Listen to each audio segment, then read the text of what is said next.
Okay, the next question is, how do you think the students will receive a credit or money back for going online since online classes are cheaper than in-class classes? Well, they are. I have a bit of a problem with the premise of the question because I don't know how cheaper they are. We are maintaining a technology infrastructure at the university, and we are improving our technology infrastructure at the university. That costs money.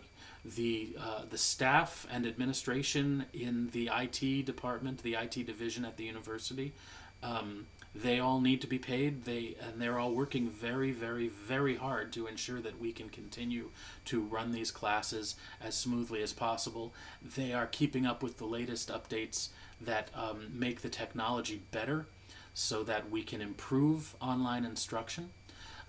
So that's one part of it. Another area of the infrastructure that we've actually improved, we have been building and installing Wi-Fi hotspots in the GSU parking lot. So I don't know that that's officially completed yet, but I was at GSU last week, and on my way to the parking lot, I saw a technician installing a GSU Wi-Fi hotspot. The idea is that we're going to be able to, students and I are going to be able to drive to campus, park in a Wi-Fi hotspot in the parking lot, and not have to interact with others so that we're not violating the social distancing norms, but we would then have a laptop right there in our computer, and we'd go ahead and get to work, even attend class right there in the parking lot under that GSU Wi-Fi hotspot. Then there's the question of who else are you paying when you have your education? Me. You need to pay my salary, and my salary doesn't change because I'm teaching online, and that's true of all of your instructors. We're all paid a variety of salaries, of course, and some of us aren't paid salaries. Your adjunct instructors, for instance, are paid a lump sum per course or per credit. But the quality of our instruction, while perhaps it has suffered, we're undergoing a learning process and we're getting better at it. We're all trying very hard. But beyond that, a lot of us are working harder for the university than we were, just in terms of the hours in a day that we put in to being professors and all the other professionals that work at the university to ensure that the university can continue to do what it does, even in this modified version of instruction.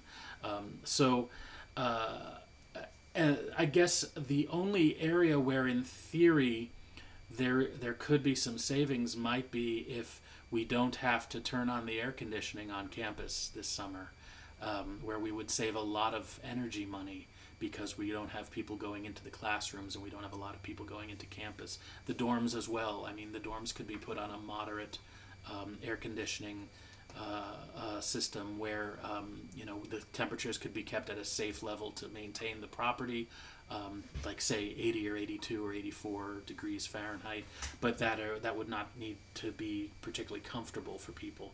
And I suppose if this were to continue into the winter, then that could result in some heating savings as well. But with that said, those costs are a very small portion of GSU's overall budget.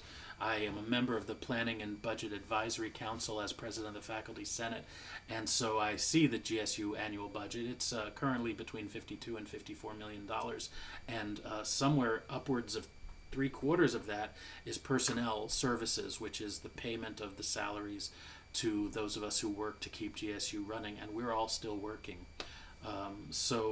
At this point, we're not talking about credit for going on money, paying you all for going online. I think we have been talking about some reimbursement of some student services fees for this semester. But no, beyond that, we're not talking about that. And I wouldn't say that online classes are less expensive. The questioner used the word cheaper, and cheaper refers to quality even more than it refers to expense. And so I don't know. So I will say the quality, I think we all agree that the quality of instruction has gone down, but we're all working very hard to ensure that it comes back. And in order to do that, we all need to keep getting paid our salaries. So we do need to maintain the money that we have received for that and that we will receive in the tuition when the tuition bills come due in August for the fall semester. So it's not necessarily good news in that regard, but understand that we're all working very, very hard for you. so that whether or not we come back in person, you will continue to get the quality education that you deserve. Also, students pay by the credit when it comes to their tuition, and you will be getting this credit. You will ultimately be getting a college degree, and all across the country, students who are dealing with coronavirus pandemic are seeing a dip in the quality of their instruction. So you are not going to be at any particular disadvantage compared to the other students who are graduating at the same time as you because of the pandemic.